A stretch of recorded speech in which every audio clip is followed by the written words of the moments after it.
Hello guys, എല്ലാവർക്കും സുഖാന്ന് വിചാരിക്കണം. ഇന്ന് ഞാൻ വന്നേക്കണ എൻ്റെ ഒരു സുഹൃത്തിൻ്റെ കാര്യം നിങ്ങളോട് ഷെയർ ചെയ്യാൻ വേണ്ടിയാണ് കേട്ടോ. അവൻ ഇപ്പോൾ ഒരു ട്രാൻസ് വുമൺ ആണ്. അപ്പോൾ അവൻ നേരിട്ട കുറച്ച് വഴികൾ ഞാൻ കണ്ടിട്ടുള്ളത് നിങ്ങളോട് കൂടി പറയാമല്ലോ എന്ന് കരുതി. അപ്പോൾ നിങ്ങളുടെ കൂട്ടത്തിലും ഇതേപോലത്തെ ഉള്ള കുഞ്ഞുങ്ങൾ ഉണ്ടെന്നുണ്ടെങ്കിൽ അപ്പോൾ അവരെ നിങ്ങൾ അക്സെപ്റ്റ് ചെയ്യാൻ വേണ്ടിയാട്ടോ ഇങ്ങനത്തെ കാര്യങ്ങൾ നമ്മൾ പറയുന്നത്.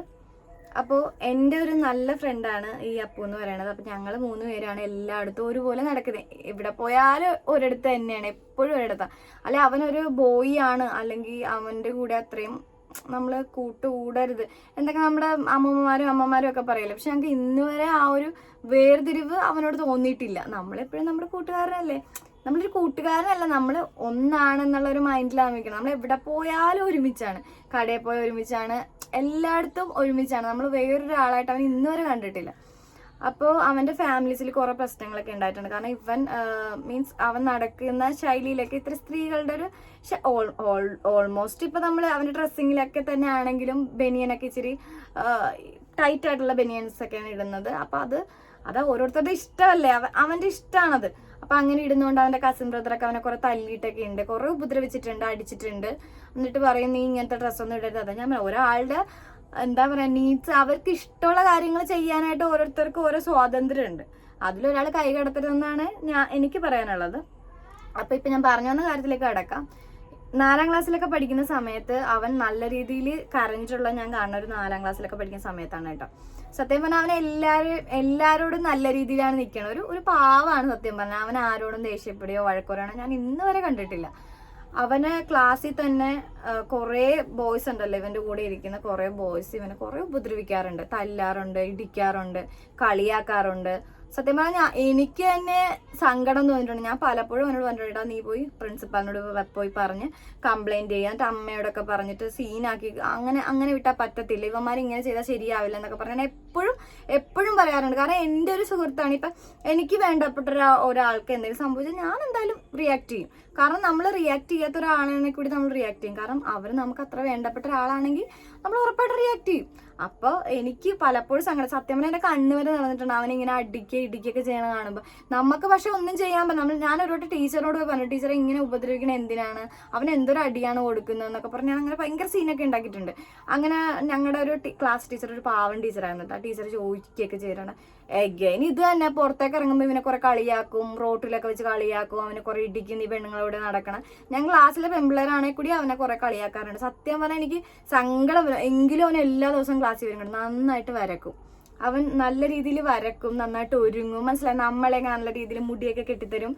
എന്ന് വെച്ചാൽ ഒരു ബ്യൂട്ടീഷ്യൻ എങ്ങനെ ചെയ്യുമോ അതുപോലെ തന്നെ നല്ല സെറ്റാക്കി തരും. എൻ്റെ ഓണം സെലിബ്രേഷന് അതേപോലെ തന്നെ നമ്മളുടെ ഈ ഫെസ്റ്റിവലൊക്കെ വരുമ്പോഴേക്കും നമുക്ക് മുടിയൊക്കെ നല്ല സെറ്റപ്പായിട്ട് കെട്ടിത്തരും കേട്ടോ. സത്യം പറഞ്ഞാൽ അവന് നല്ല രീതിയിൽ അങ്ങനത്തെ നല്ല നല്ല കഴിവുകളൊക്കെ ഉണ്ട്.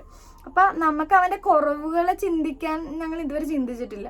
അവൻ ചെയ്യണ കുറെ നല്ല കാര്യങ്ങൾ ആരും അക്സെപ്റ്റ് ചെയ്യും. ഒരാളുടെ സ്വാതന്ത്ര്യം അയാളുടെ മൂക്കിന്റെ തുമ്പ് വരെ ഉള്ളതെന്ന് വെച്ചാൽ ഇവിടെ വരെ ഉള്ളെന്നാണ് പറയണത്. വേറൊരാളുടെ മൂക്കിന്റെ തുമ്പത്തേക്ക് പോകരുത്, അത് അവരുടെ സ്വാതന്ത്ര്യമാണ്, മനസ്സിലായ. കൂട്ടുകാരുണ്ട് 10th പഠിക്കുന്ന സമയത്താണെങ്കിൽ കൂടി ഞങ്ങളുടെ ഒരു ശ്രീലത ടീച്ചർ എന്ന് പറഞ്ഞ ഒരു ടീച്ചർ ഉണ്ടായിരുന്നു കേട്ടോ. വളരെ വളരെ സാധുവായ ഒരു ടീച്ചറായിരുന്നു, ഞങ്ങളുടെ മലയാളം ടീച്ചർ. ആ ടീച്ചർ ഇവനെ അക്സെപ്റ്റ് ചെയ്യുമായിരുന്നു കേട്ടോ. കാരണം വെച്ചാൽ ഇവൻ എങ്ങനെയാണെങ്കിലും അവൻ നന്നായിട്ട് ഒരു നല്ലൊരു വ്യക്തി എന്നുള്ള നിലയ്ക്കാണ് അവനെ വിലയിരുത്തുന്നത്.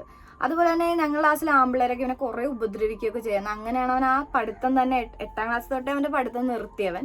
പിന്നെ വന്നിട്ടേ ഇല്ല. സത്യം പറഞ്ഞാൽ ഇവരുടെ ഈ എന്താ പറയാ ഈ ടോർച്ചർ സഹിക്കാൻ വയ്യാന്നാണ് സത്യം പറഞ്ഞാൽ നിർത്തിയത്. എന്നിട്ടൂടെ ഞാൻ പറയാം നീ ക്ലാസ്സിൽ വാ, ഞങ്ങളൊക്കെ ഇല്ല എന്നൊക്കെ പറയാന്ന്. എങ്കിലും നമ്മളുടെ ബോയ്സും ഗേൾസും എല്ലാം കണക്കായിരുന്നു. അപ്പൊ അതുകൊണ്ട് തന്നെ അവർ നല്ല രീതിയിൽ അവർ വഴക്ക് പറയുകയൊക്കെ ചെയ്യുമായിരുന്നു. ഇപ്പൊ ഞാനൊരു കാര്യം പറയട്ടെ, നമ്മളുടെ സ്വാതന്ത്ര്യം നമ്മളുടെ മൂക്കിന്റെ തുമ്പ് വരെ ഉള്ളെന്ന് അക്സെപ്റ്റ് ചെയ്യണ ഒരാളാണ് ഞാൻ. പക്ഷെ ബാക്കിയുള്ളവർ എന്താണത് അക്സെപ്റ്റ് ചെയ്യാത്തതെന്ന് എനിക്ക് ഇപ്പോഴും മനസ്സിലാവില്ല. അവരൊക്കെ അവരുടെ എന്തുകൊണ്ടായിരിക്കും അവർ അങ്ങനെയൊന്നും ഇന്ന് വരെ അവർ ചിന്തിച്ചിട്ടില്ല. അവന് മുടി കെട്ടണോണ്ടോ TV സിനിമ കാണണോണ്ടോ ഒരിക്കലും അങ്ങനെ ആവത്തില്ല. അവരുടെ ഹോർമോണിന്റെ വ്യത്യാസം കൊണ്ടാണ് അങ്ങനെയാണ്. ഇപ്പൊ നിങ്ങളുടെ കൂട്ടത്തിൽ ഇങ്ങനെ വല്ല കൂട്ടുകാരും ഉണ്ടെന്നുണ്ടെങ്കിൽ നിങ്ങൾ അവരെ അക്സെപ്റ്റ് ചെയ്യണം, അവരെ മനസ്സിലാക്കണം. എന്നാണ് എനിക്ക് പറയാനുള്ളത്. കാരണം എന്ന് വെച്ച് കഴിഞ്ഞാൽ ഞാൻ അവനെ മനസ്സിലാക്കാൻ തുടങ്ങി. അത് ഇപ്പൊ അവർക്കൊരു കമ്മ്യൂണിറ്റി ആയതുകൊണ്ടല്ല, അല്ലാതെ തന്നെ നേരത്തെ തന്നെ ഞാനത് അക്സെപ്റ്റ് ചെയ്യുന്നുണ്ട്. പക്ഷെ നമ്മുടെ സമൂഹത്തിൽ ഇപ്പോഴും അക്സെപ്റ്റ് ചെയ്യാത്ത കുറെ ആൾക്കാരുണ്ട്. അവരോട് പറയാനുള്ള ഒരു മെസ്സേജാണ്, നമ്മൾ അക്സെപ്റ്റ് ചെയ്യണം. നമ്മുടെ വീട്ടിൽ ഒരാൾക്ക് ഇത് വരും, ഇങ്ങനെ ഹോർമോൺ ചേഞ്ച് വന്നു കഴിഞ്ഞാൽ നമ്മൾ അവരെ പറഞ്ഞു വിടുവോ? ഇല്ല. നമ്മൾ അവരെ നമ്മുടെ ഒരു അംഗമായിട്ട് തന്നെയല്ലേ കൊണ്ടുപോകുള്ളൂ.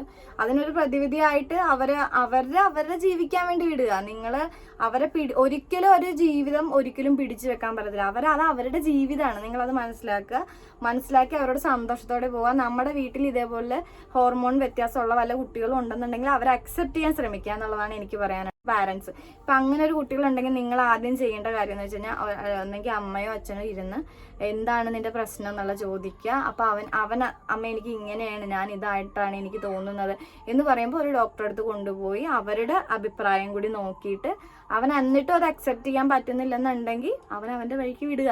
കാരണം വെച്ചാൽ ഒരാൾക്ക് അവരുടേതായ ഒരു സ്വാതന്ത്ര്യം ഇല്ലേ. ഇതൊരു മോശമായ കാര്യമൊന്നും അല്ലല്ലോ. ഇപ്പോഴത്തെ സമൂഹത്തിൽ അവർക്കൊരു കമ്മ്യൂണിറ്റി തന്നെയുണ്ട്. നമ്മൾ അക്സെപ്റ്റ് ചെയ്യാത്തതുകൊണ്ടാണ് അവരെ അക്സെപ്റ്റ് ചെയ്യുന്നത്. അപ്പോൾ ഒരിക്കലും നമ്മൾ നമ്മുടെ മക്കളെ അങ്ങനെ ചെയ്യരുതെന്നുള്ളതാണ് എനിക്ക് പറയാനുള്ളത്. അവരുടെ കുറവുകൾ കണ്ടുകൊണ്ട് അവരുടെ കുറവുകളല്ല, അവരങ്ങനെയാണെന്ന് അക്സെപ്റ്റ് ചെയ്ത് മുമ്പോട്ട് പോകാൻ ശ്രമിക്കുക. എനിക്ക് ഇത്രയും ചെറിയൊരു മെസ്സേജ് തരാൻ വേണ്ടിയാണ് ഞാൻ വന്നത്. അപ്പോൾ എനിക്ക് എൻ്റെ സുഹൃത്ത് വിളിച്ചപ്പോൾ എനിക്ക് സന്തോഷമായി. അപ്പോൾ എനിക്ക് അവൻ്റെ ഒരു കാര്യം പറയാൻ വേണ്ടി, അവൻ്റെ കാര്യങ്ങൾ വിശേഷങ്ങളൊക്കെ തിരക്കുമ്പോൾ അവൻ പറയുന്ന അവൻ്റെ വാക്കുകളിൽ നിന്ന് അവൻ സന്തോഷത്തിലാണ് എന്ന് എനിക്കിപ്പോൾ മനസ്സിലാവുന്നുണ്ട്. പണ്ട് ഇന്ന് വരെ ഞാൻ ഇത്ര സന്തോഷം അവനെ കണ്ടിട്ടില്ല. പക്ഷെ ഇപ്പോൾ സന്തോഷത്തിലാണെടി, ഞാൻ ഹാപ്പി ആണെന്നൊക്കെയാണ് പറയുന്നത്. അപ്പോൾ ആ ഒരു സന്തോഷം ഞാൻ നിങ്ങളോട് ഷെയർ ചെയ്യാൻ വേണ്ടി വിചാരിച്ചു. അപ്പോൾ അതുകൊണ്ട് അത്രേ ഉള്ളൂ കേട്ടോ. അപ്പോൾ നിങ്ങളുടെ